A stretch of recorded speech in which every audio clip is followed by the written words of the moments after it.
सभी बच्चों को नमस्कार। फिर आपका एम हाई क्लासेज फर्स्ट में स्वागत है। आज हम छठवें पाठ का जिसका नाम है क्रीडामः वयम श्लोकः अंताक्षरीम्, इसके सभी प्रश्नों के उत्तर सरल संस्कृत के माध्यम से समझने का प्रयास करेंगे। इसके क्वेश्चन आंसर समझते हैं, देखते हैं इसके क्वेश्चन आंसर। इसके प्रश्न उत्तर इस प्रकार से हैं। पहला प्रश्न है अथः प्रदत्तानां प्रश्नानां एक पदेन उत्तरम लिखन्तु, यानी जो नीचे दिए गए प्रश्न है उनके उत्तर एक पदेन यानी एक शब्द में यानी एक या दो शब्दों में उनके उत्तर लिखने हैं। पहला क्वेश्चन है विद्याहीनः कीदृशः किंशुका इव न शोभन्ते। किंशुका का मतलब क्या होता है? पलाश के वृक्ष। विद्याहीना कीदृशः, विद्या से विहीन किस प्रकार से यानी जो पलाश के पेड़ हैं, इव न शोभन्ते उसके समान शोभा नहीं देते हैं।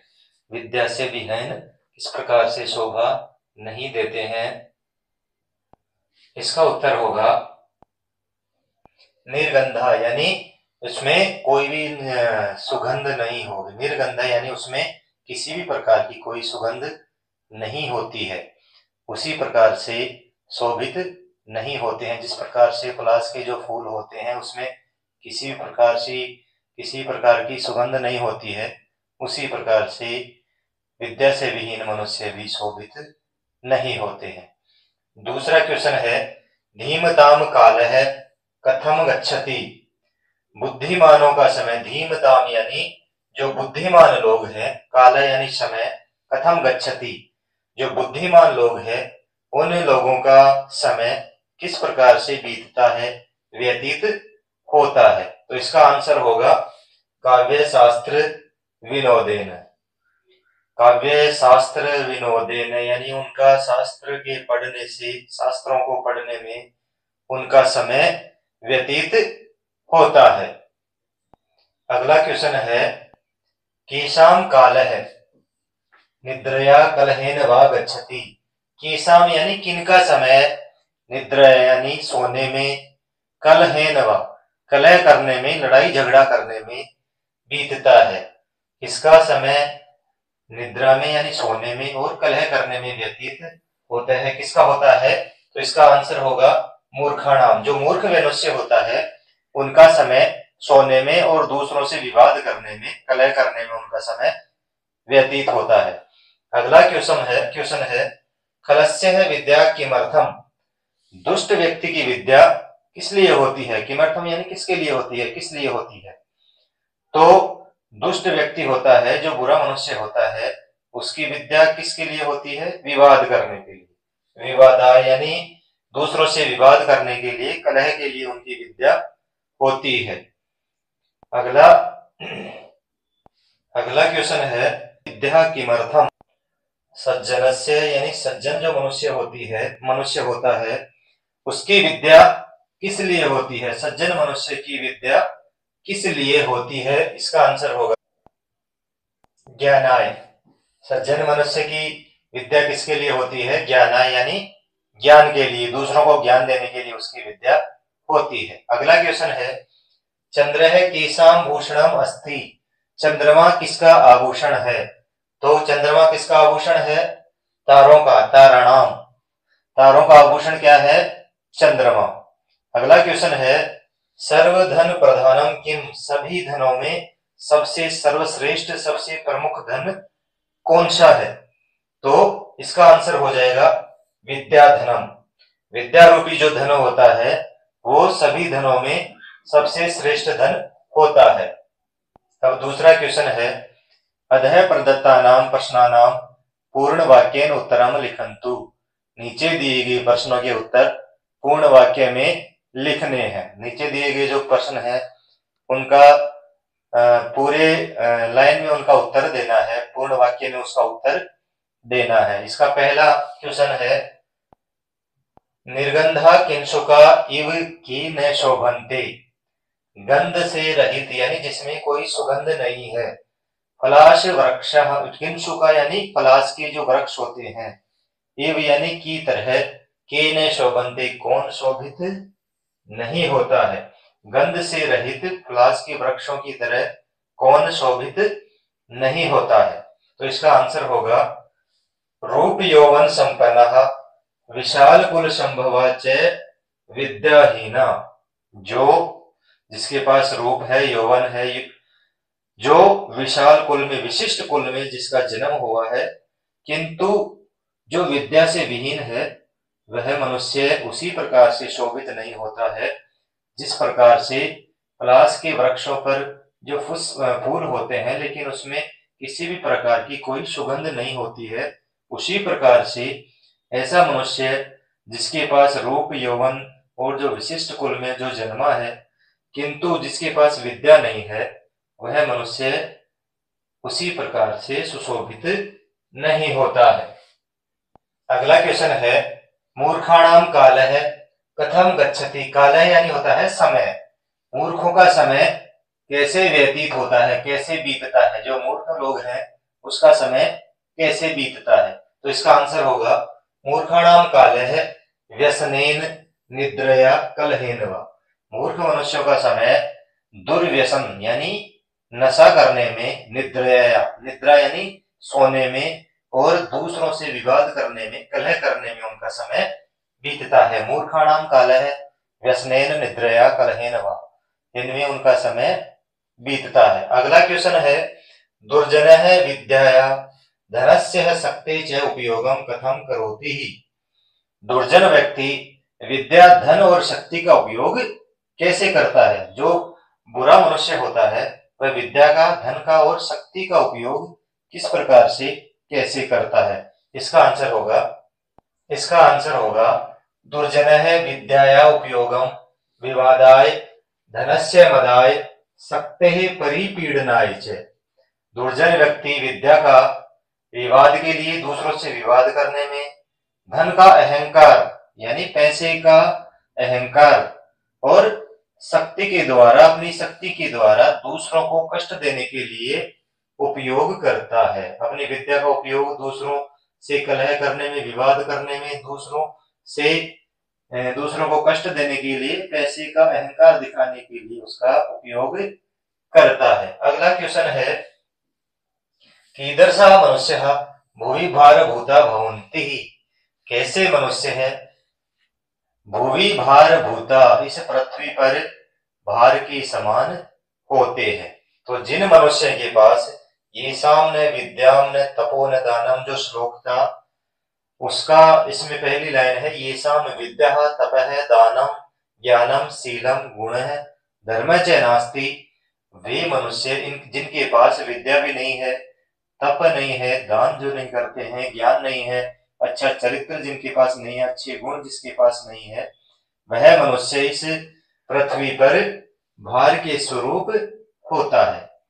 अगला क्वेश्चन है स्नेह स्नेह यानी धीरे धीरे, कानी साधनीयानी, धीरे धीरे किन कार्यों को सिद्ध करना चाहिए? इसका आंसर होगा पंथः कंथः पर्वत लंघनम विद्या वित्तम च। वित्तम का मतलब होता है धन। क्या धीरे धीरे करना है? मार्ग पे चलना है, वस्त्र सिलना है, पर्वत पे चढ़ना, विद्या और धन, ये पांचों चीजें धीरे धीरे आती है, धीरे धीरे इनको करना चाहिए। तीसरा क्वेश्चन है उचितान वाक्यांशान परस्परम संयोजयन्तु।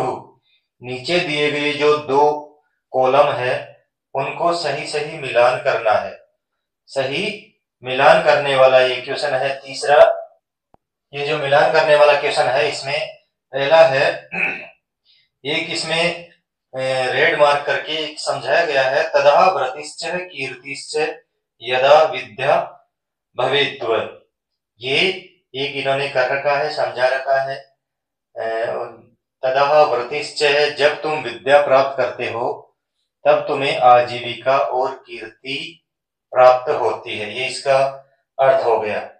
दूसरा है खलस्य है साधोर विपरीत एतत्, इसके साथ कौन सा होगा?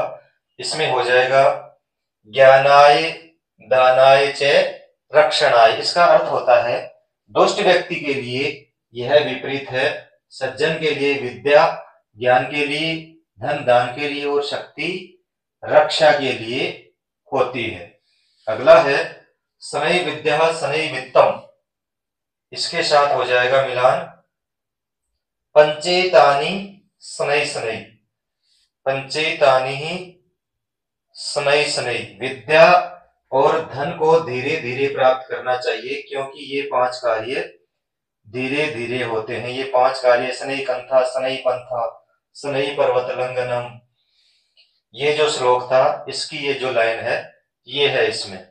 आगे है अगला है विद्याहीना न शोभन्ते, इसके साथ हो जाएगा निर्गंधा इव किंशुका, निर्गंधा इव किंशुका, इसके साथ मिलान क्या हो जाएगा, इसका अर्थ हो जाएगा विद्या से रहित लोग गंध रहित पलाश वृक्षों की तरह शोभित नहीं होते हैं। जिस प्रकार से पलाश के फूलों में खुशबू नहीं आती है, उसी प्रकार से विद्या से विहीन व्यक्ति सुशोभित नहीं होते हैं।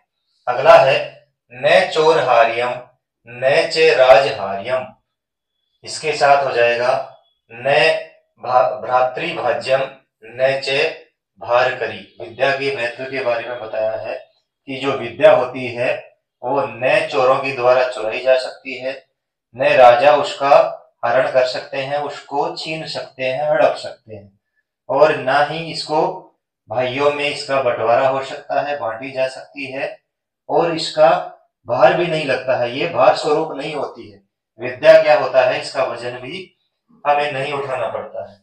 अगला है विद्या राजसु पूज्यन्ते, इसके साथ क्या मिलान होगा, न ही धनम, इसके साथ क्या मिलान होगा, न ही धनम, इसका अर्थ हो जाएगा विद्या राजसभाओं में पूजनीय है, धन नहीं, यानी धन की पूजा नहीं होती है, राजसभाओं में विद्या की पूजा होती है। अगला है अतो धर्मार्थ मोक्षेभ्य विद्या अभ्यासम समाचरित, इसके साथ क्या हो जाएगा विद्या समम विद्या अभ्यासम समाचरित, इसके साथ मिलान क्या हो जाएगा अतो धर्मार्थ मोक्षेभ्य, इसके साथ हो जाएगा विद्या अभ्यासम समाचरित। धर्म अर्थ और मोक्ष के लिए विद्या का अभ्यास अवश्य करना चाहिए। ये आपके मिलान वाले क्वेश्चन हो गए। अगला क्वेश्चन है उदाहरण अनुसारम अधः रेखांकितानि पदानि आश्रित्य प्रश्न निर्माणम कुर्वन्तु, उदाहरण के अनुसार जो नीचे दिए गए रेखांकित पद हैं उनको आश्रित, उनको मानते हुए, उनको आश्रय लेते हुए, उनका आश्रय लेते हुए प्रश्नों का निर्माण करना है, प्रश्न बनाने हैं। तो इन्होंने एक इसका उदाहरण कर रखा है, राजा पृथ्व्यां भूषणम भवति, ये जो हाईलाइट कर रखा है, अंडरलाइन कर रखा जो शब्द है उसकी जगह आपको चेंज करना है और इसको प्रश्न बनाना है। ये इसका आंसर कर रखा है, तो इसका प्रश्न कैसे बनाएंगे, बना के दे रखा है राजा कस्यः भूषणम भवति, राजा किसका भूषण होता है। अब दूसरा है, दूसरे में देखो साधो, साधो को अंडरलाइन कर रखा है, ये आपको परिवर्तन करना है इसका, तो इसको परिवर्तन करके इसका प्रश्न बनाना है। साधो विद्या ज्ञानाय भवति, यानी सज्जन की विद्या ज्ञान के लिए होती है, तो इसकी साधो की जगह क्या हो जाएगा कस्य, किसकी विद्या ज्ञान के लिए होती है। आगे प्रश्नवाचक चिन्ह दे रखा है, प्रश्न बनाते वक्त ध्यान रखें कि लास्ट में प्रश्नवाचक चिन्ह जरूर लगाएं। अगला है विद्या गुरुणाम गुरु, विद्या गुरुओं की गुरु है, यहाँ पर गुरुणाम को अंडरलाइन कर रखा है, तो इसको परिवर्तित करना है। विद्या केशाम गुरु, विद्या किन की गुरु होती है, विद्या केशाम गुरु, विद्या किन की गुरु होती है। ये क्वेश्चन बनाते वक्त ये प्रश्नवाचक चिन्ह जरूर लगाएं। अगला है ते मृत्यु लोके ही भुवि भार भूतः भवन्ति,